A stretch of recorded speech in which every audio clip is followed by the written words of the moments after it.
Hulaw. Mao kini ang nasinati karon sa tibuok nasod. Ang grabing kainit dala sa El Nino mihatag og dakong problema sa katawhan, ilabi na sa atong mga mang-uuma.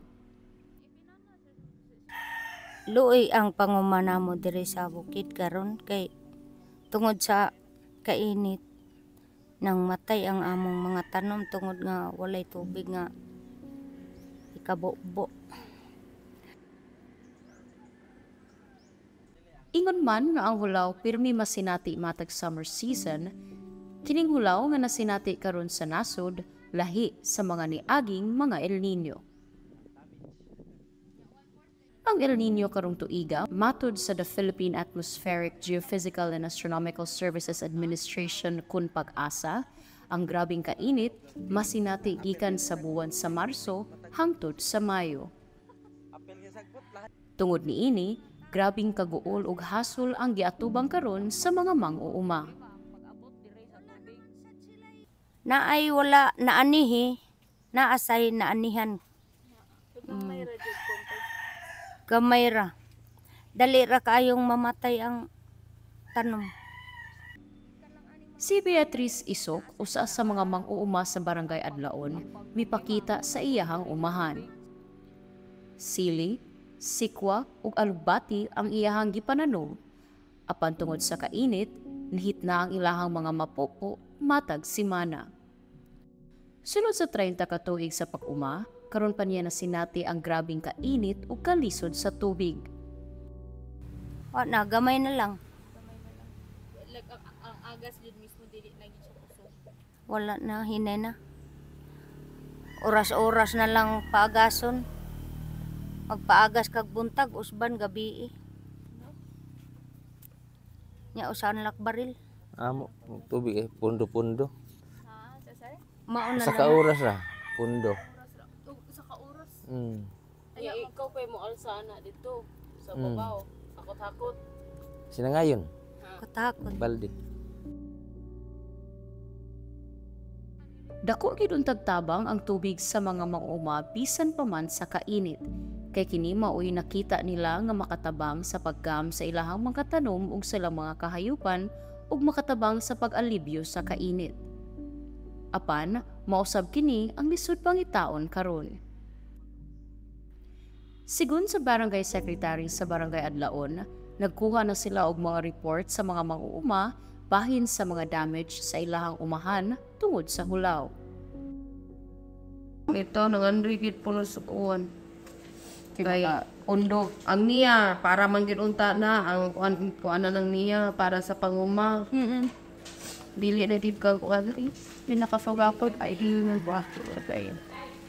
Ay, ang tubig, ipundo man ikagabi, mo na buntag na lang ang paagas. Eh, mga luwaw naman sa mga tao, niya mag-ilog naman, ikabuntag, wala na may nuyagan. Mao na, ikuha na lang ang tubig. Yan na may mga kahayupan pa. Kailangan niya Oo, sa pagtubig. baboy. Kailangan hitig tubig ang baboy. Mabaho man po limpyo. Ang atong mga mang-uuma usa sa mga vital nga mga parte sa komunidad. Karon nga sila nagkalisod, atong paminawon ilahang habig. Kanang ang gusto nako nga na ako'y magamit para sa pagbiras tubig. Nya kumusta man? Unsa tong ipang tanong gali din himon? Silingahang og espada Ug unsa pa? og sikwa. Sikwa. Nya namoy na ani ron or wala or na gamay lang. Naay wala naanihi, naasay naanihan. Gamay ra jud konti. Gamay ra. Dali ra kaayong mamatay ang tanom. Nani kuyos na eh. Padong na nila yun. Sa laing barangay sa Bukirang Bahin sa Subo nga ang Siraw, diin ilado sa produksyon sa buwak ug mga tanom, sila usab nagkalisod na sa pagkontra sa kainit alang sa ilahang mga tanom tungod sa kalisod sa pagkuha og tubig.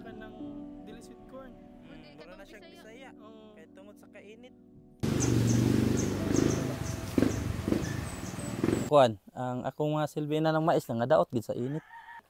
Dili katubo na dili nakapuso ba. tungod sa kainit kay na sama na murag naghimo na sibuyas ang ilang dahon. No? Wala. Kagagmay? Pwede na kuha na kaistanan. Nguyos ug maayo. Sa kuha karon, ang kinahanglanon gyud kanang mga punduhanan sa tubig. Punduhanan sa kuha nga kuan. Need jud kog mga punduhanan sa tubig. Oh, mo sa dakuha ang ako mga makina nangaguba. No? Ngano nangaguba man na Ang dinamot tungod sa kainit sa panahon, mo overheat. Gawas sa mga mais, nagtanom sab si James og pipila ka mga stalk sa orchids na matod pa niya, lisod na gyud gamon ilabi na kining mga tanuma kinahanglan mabisbisan matag adlaw. or ani mo bro. Na makaani siguro murag may lang nas ang kuan mga 1/4 ra na mo ni nakapuso. Kuanta na og are na sa kanang kuan. Are na sa kanang 2 kilo og ting-uwan pa na moayo lag tubo imo kuan makuha nag mga 4,000 kapin ka kilo. Oh, daghan ta kay na mga 4,000 na. Pataas ang makuha ta na nya karon tungod sa kainit may lag makuha og mga 500 kilos. Dayo ra kay tanan mo bitaw murag dako-dako jug arkansi karon ang sama namo nga mangumahay. Dako gig masilbi ma arkansi kay tungod sa kainit ba. One way makatabang to an intervention nga huwawon ta di mapadayon no is mananong magitag kahoy, diba? It's the best way. Pero sa pagkakaroon wala man gitay mahimo kay di man sad mabuhi. So karon siguro is to let them come out in the open, wari sila sa barangay mo report sila or mag-survey ni house to house sa mga panginahanglan in order to tap mga NGOs, no, private stakeholders, the government na makatabang na mo in solving this problem that we are facing right now.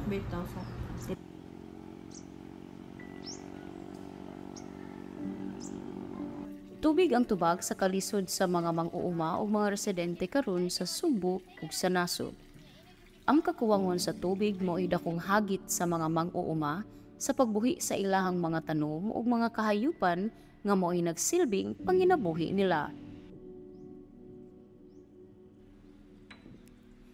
Apan asa mo kita pwede mo dangup karon isip mga molupyo sa dakbayan. Nga bisan sa atong mga natural water supplies, hinay-hinay nang nahurot tungod sa grabing kainit sa panahon. Kautan nito among gipatakuban og kuan. Tawo na kaning tubig kusog kay ni nakaron ang agay pati ng hinaya.